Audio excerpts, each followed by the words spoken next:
Niektórzy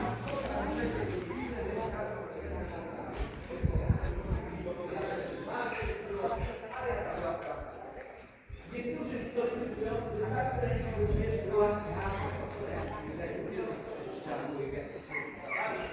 tutaj była scena, a ludzie sobie stali, albo były siedzenia tam na tym miejscu, a tutaj no, to były tak zwane loże boczne, tak jak dzisiaj tak, ci najmocniejsi, najważniejsi loże, sobie oglądali przedstawienia. No to co, ja już nie tak się zębę, jeśli jednak się to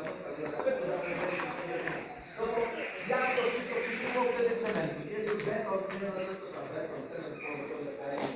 trzeba było do wapienia tego, do tego, milion jajek podobno użyto do tego, żeby to wybudować. I jak to zostało zrobione? Dzisiaj jest taka zasada, proszę Państwa,